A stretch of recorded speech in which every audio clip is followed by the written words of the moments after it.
You know, when I was trying cases fast and furious left and right, it was very difficult to take my mind off one case and focus on another case because typically, and with me, a very high profile lawyer out of Jacksonville, Dale Carson is with me. He's a former Fed with the FBI, an agent and author of, what did you, or the author of Arrest Proof Yourself? Is that the name of your book?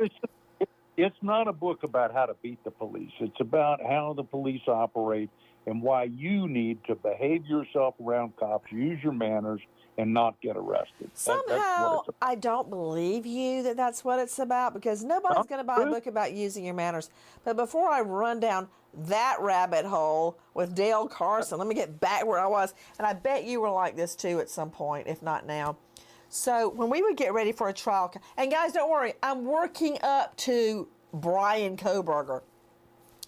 But Dale, you know, we'd get 150 new felony indictments a week. Our grand jury was working fast and furious, and every Monday, the records room, as it was euphemistically callid, would come by typically when I wasn't there and leave a stack, I'm not kidding, a 2-foot tall stack of manila folders. Each one was a new case with an indictment number on it. And by the time I would get there, sometimes after I'd been on trial for a couple of weeks, it would be so high it would have fallen over and gone over the side of the desk. But for a trial, people should know those are felony cases. Yeah, all too. felonies. All felonies. And typically, for one trial calendar, I'd work up a homicide. That would be my number one out. You know, to strike a jury on it first.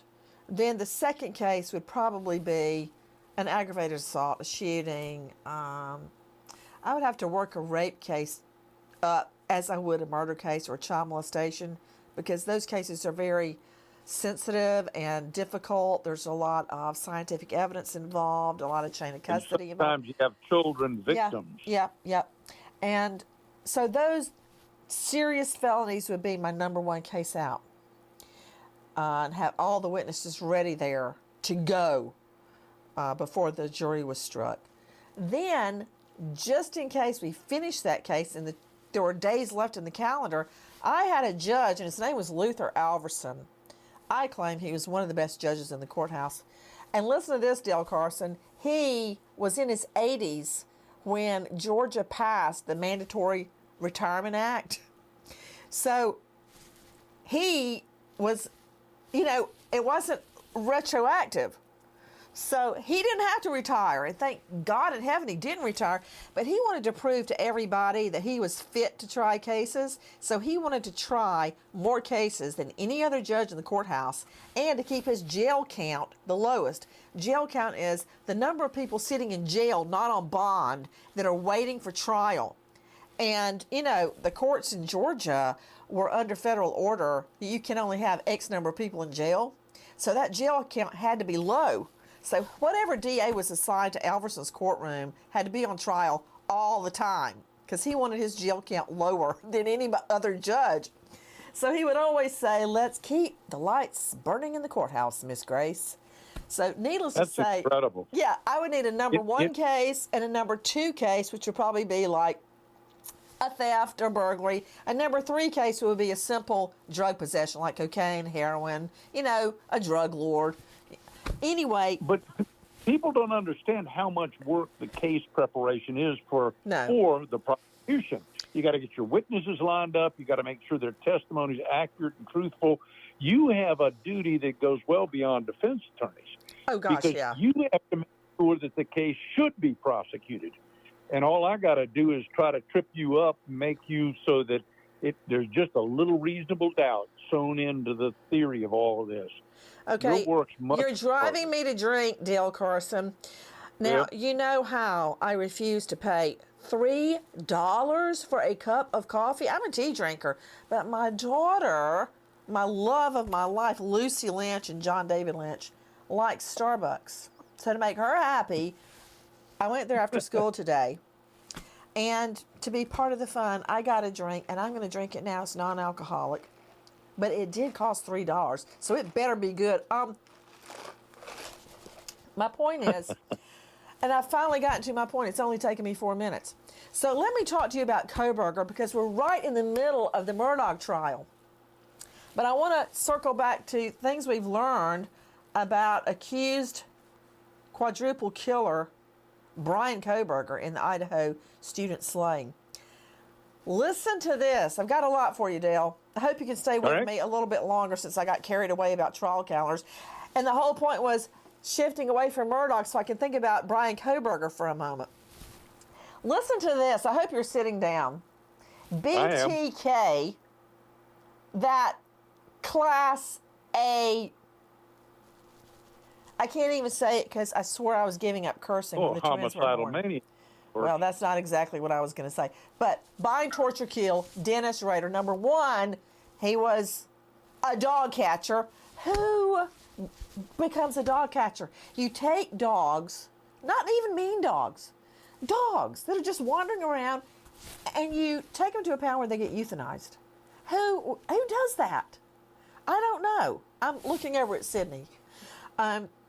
So he's the dog catcher, and has a family. I think he was a deacon at his church. That's right. Oh, thank you.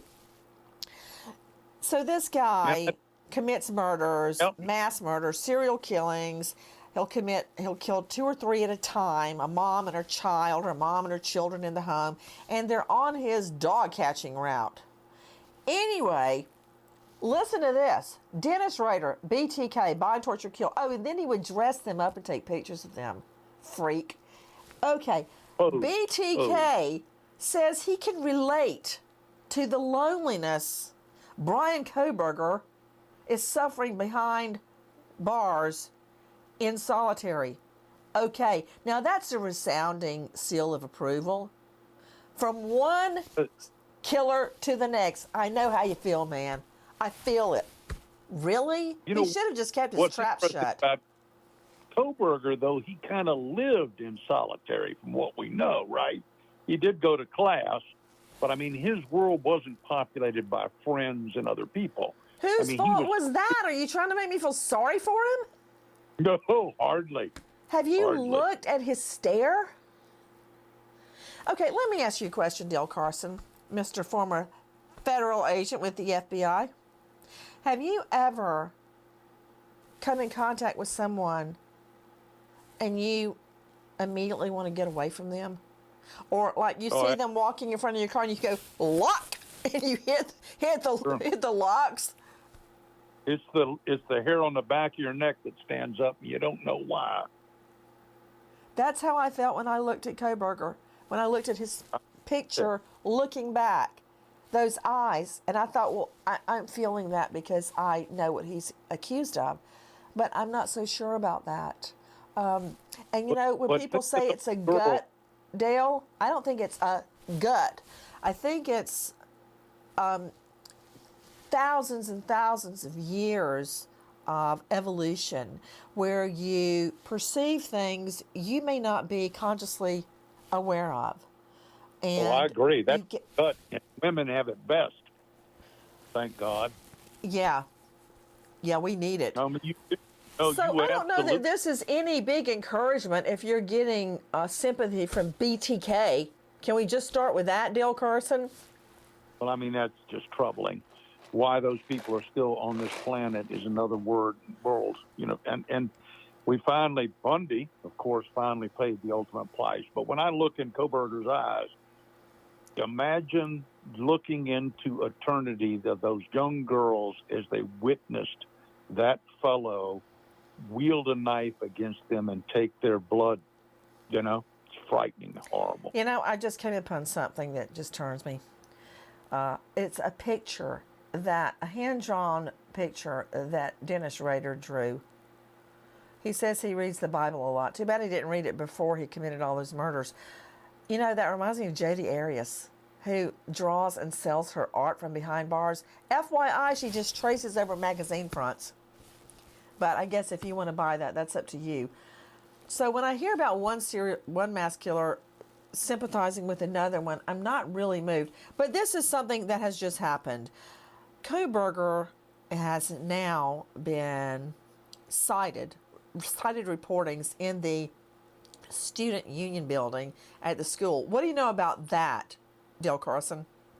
What I know is a number of students have reported. Obviously, everybody knows the name and the image of Kohberger now.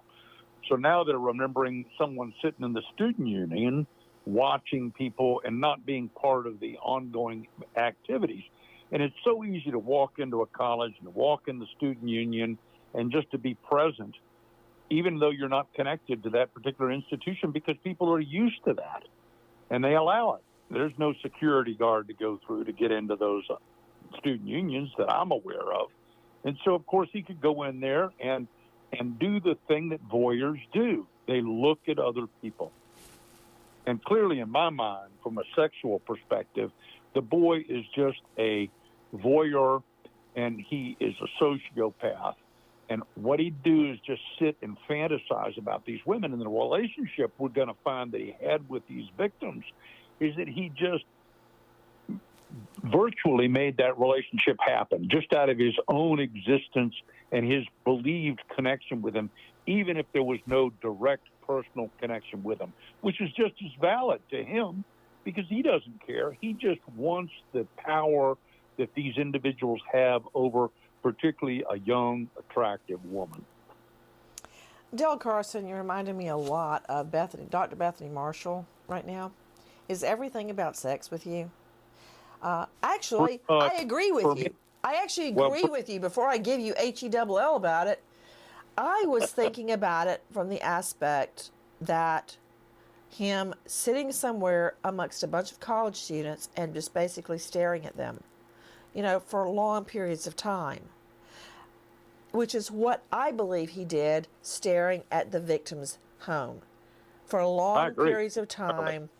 Up there, you saw when I went to Idaho, it is so easy, Dale. It's just like frighteningly easy to go right behind their house, and you're on, it's a little parking area for the apartment complex behind their home.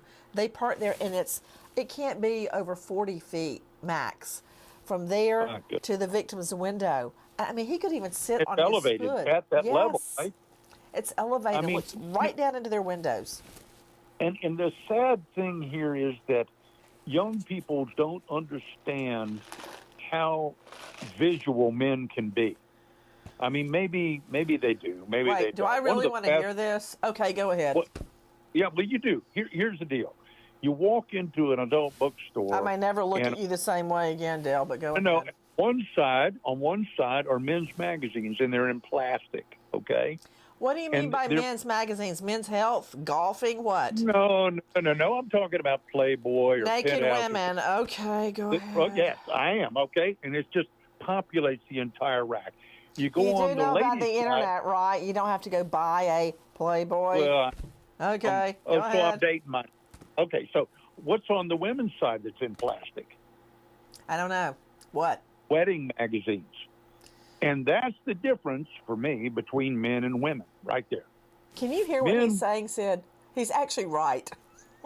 Women want a permanent relationship. They can raise children and trust the guy to bring home the bacon when he has to.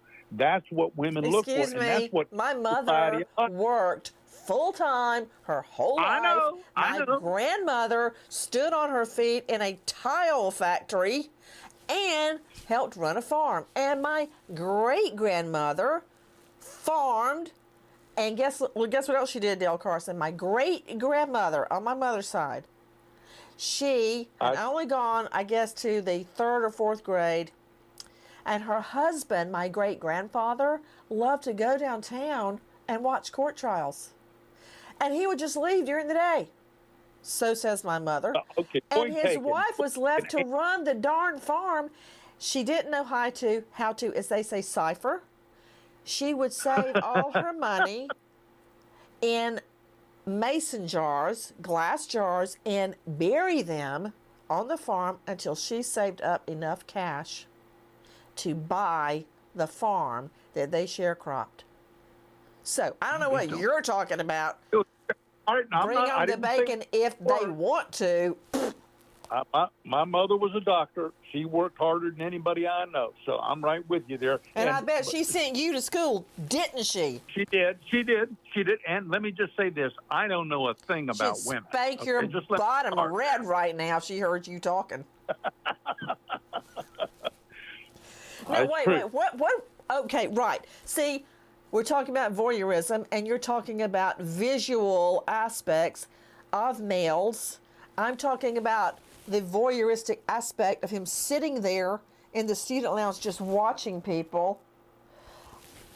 Exactly what I think he was doing at the victim's house. And you're taking a step beyond, and I'm not saying you're wrong, Dale Carson, that it had a very strong sexual component. Well, I think that's what drives most young men.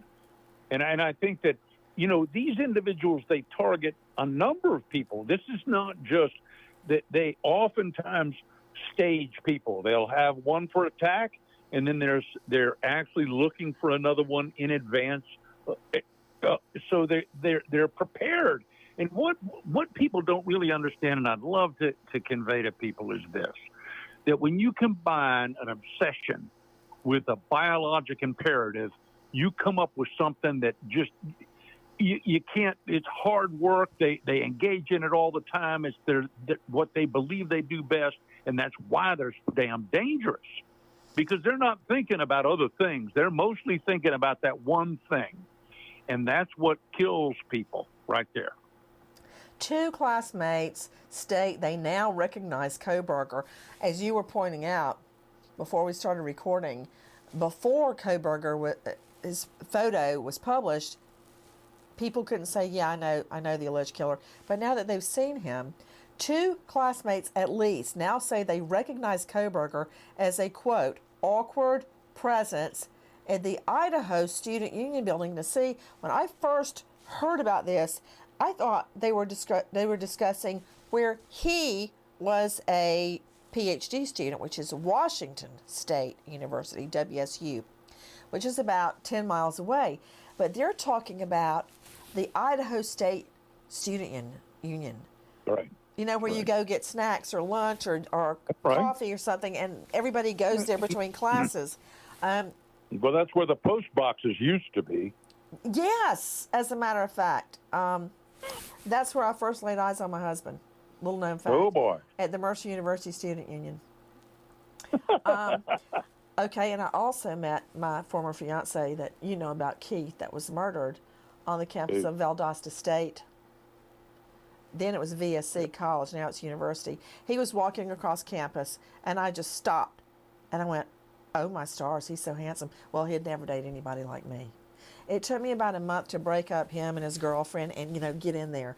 So that said, this personality is 90% of falling in love. Personality is not visual. But I'm thinking about this guy just sitting there in the student union.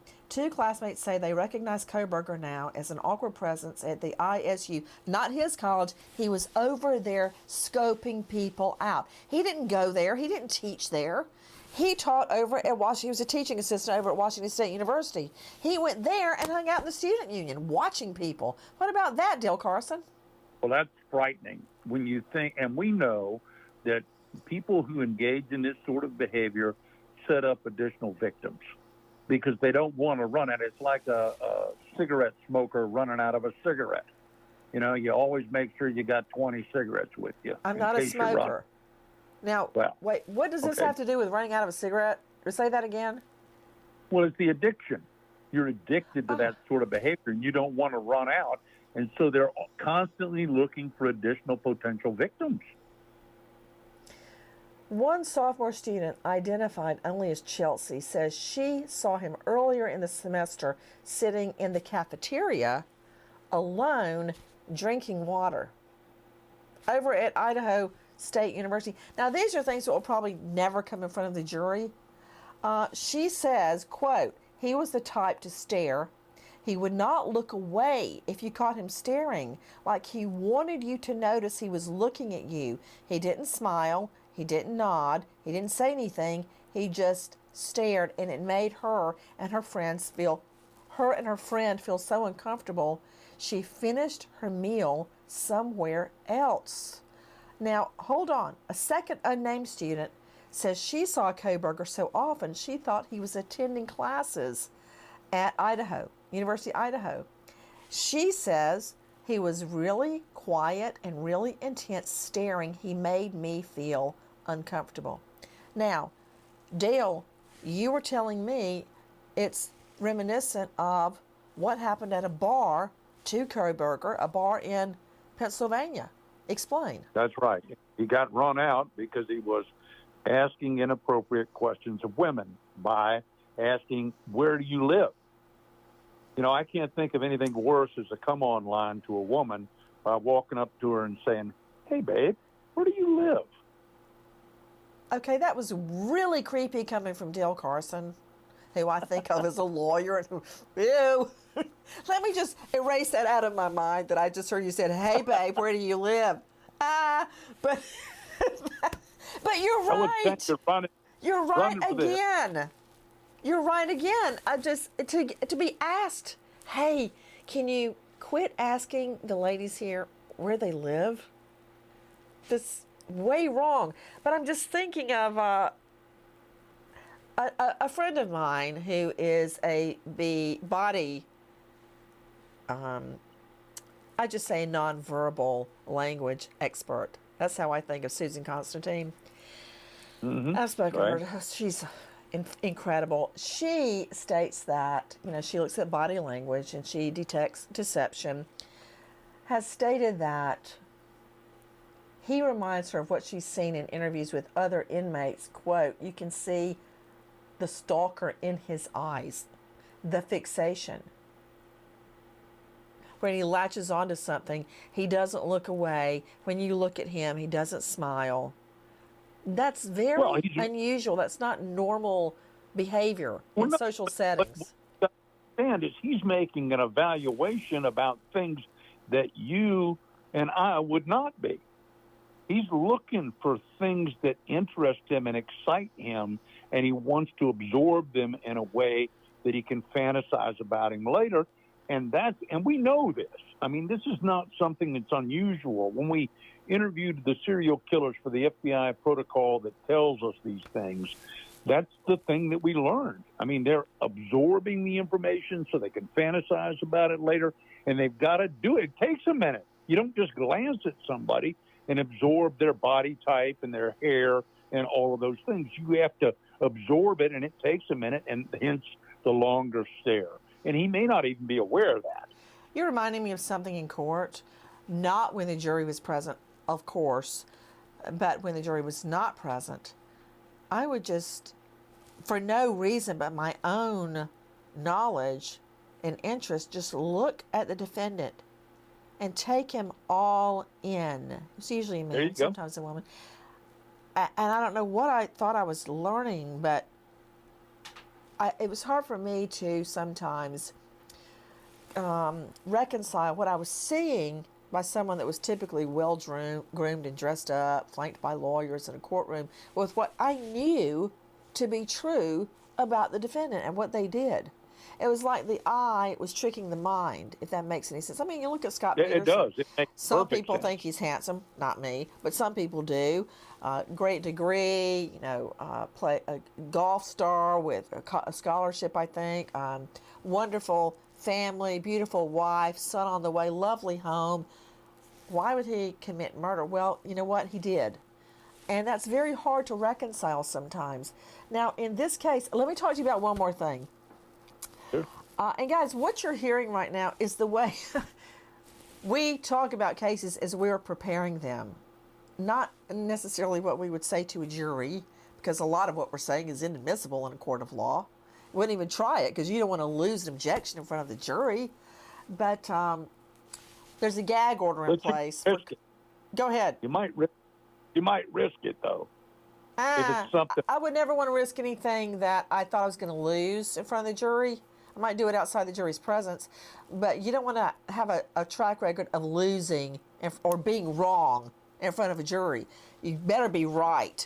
But one last thing, Dale Carson, a gag order is in place for lawyers and law enforcement, and I assume potential witnesses. Could you just explain very quickly what I didn't mean to keep you this long, but you got me about the whole Playboy versus Wedding Now magazines. The whole gag order thing, just tell us about that and what that entails.